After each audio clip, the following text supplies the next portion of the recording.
आज ही Doubtnut app download करें। Doubtnut पर अपने सभी गणित, रसायन विज्ञान, भौतिक विज्ञान और जीव विज्ञान के डाउट्स का करो सफाया। बस प्रश्न की फोटो खींचो, एक ही प्रश्न को क्रॉप करो और तुरंत वीडियो सोल्यूशन पाओ। अभी डाउनलोड करें। हेलो दोस्तों, हमारे पास एक प्रश्न है जिसमें पूछा गया है सरल आवर्त गति में क्या निम्नलिखित स्थितियां संभव है। पहला दिया गया है ए विस्थापन तथा वेग एक ही दिशा में हो सकते हैं। बी दिया गया है वेग तथा त्वरण एक ही दिशा में हो सकते हैं। सी दिया गया है विस्थापन तथा त्वरण एक ही दिशा में हो सकते हैं। तो इस प्रश्न को हम चित्र के माध्यम से समझते हैं कि कौन से वेग और विस्थापन और त्वरण की दिशा किस स्थिति में किस और हो सकती है। तो आइए इस चित्र के माध्यम से हम समझेंगे कि विस्थापन, वेग और त्वरण की दिशा किन परिस्थिति में किस प्रकार हो सकती है। तो मान लीजिए यह एक दोलन करता हुआ कोई सरल आवर्त पिंड है जो कोणीय विस्थापन θ1 और θ2 से कोणीय विस्थापन यानी कि अपने सरल आवर्त गति को दोहराता है।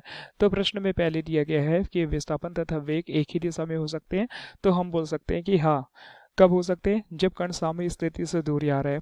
यानी कि मान लीजिए यह कण है और इसके मध्य जो है यह कण की साम्य स्थिति है। यानी कि अभी कण अपने साम्य स्थिति यानी कि मध्य स्थिति पर है।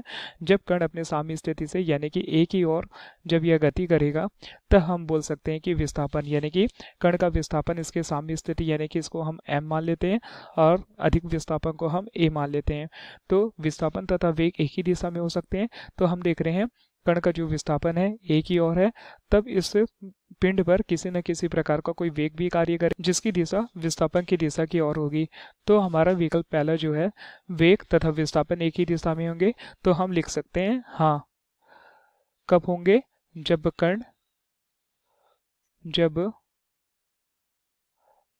कण साम्य स्थिति से दूर आ रहा हो।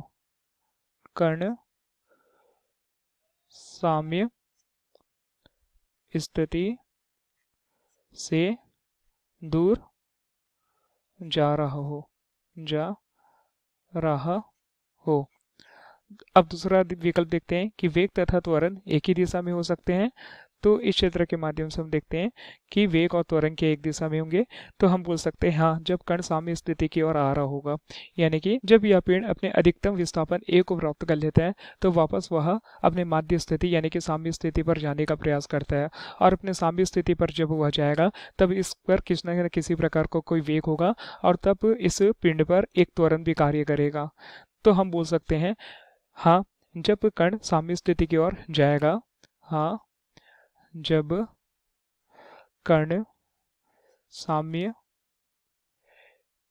स्थिति की ओर जाएगा, स्थिति की ओर जाएगा, तब हम बोल सकते हैं कि वेग और त्वरण की दिशा, वेग और इस पर कार्य करने वाला त्वरण की दिशा एक ही होगी।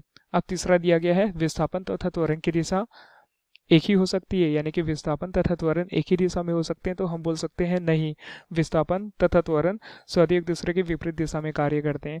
जैसे कि हम देख रहे हैं कि विस्थापन हमें इस माध्य स्थिति का पिंड का a डैश की ओर मिल रहा है। यानी कि विस्थापन को हम d से अगर प्रदर्शित कर दें और जो कण का त्वरण है उसके विपरीत दिशा में कार्य करेगा, क्योंकि विपरीत दिशा में आने पर भी किसी न किसी प्रकार का वेग में परिवर्तन होगा जो उस कण को उसके माध्य स्थिति से प्राप्त होगा। तो हम बोल सकते हैं नहीं, विस्थापन तथा त्वरण सदैव विपरीत दिशा में होंगे। विस्थापन तथा त्वरण सदैव विपरीत दिशा में कार्य करेंगे। धन्यवाद। कक्षा 6 से 12वीं से लेकर नीट, IIT, JEE वो एडवांस के लेवल तक 1 करोड़ से ज्यादा छात्रों का भरोसा। आज ही डाउनलोड करें डाउटनेट ऐप या व्हाट्सएप करें अपने सारे डाउट्स 8400 400 400 पर।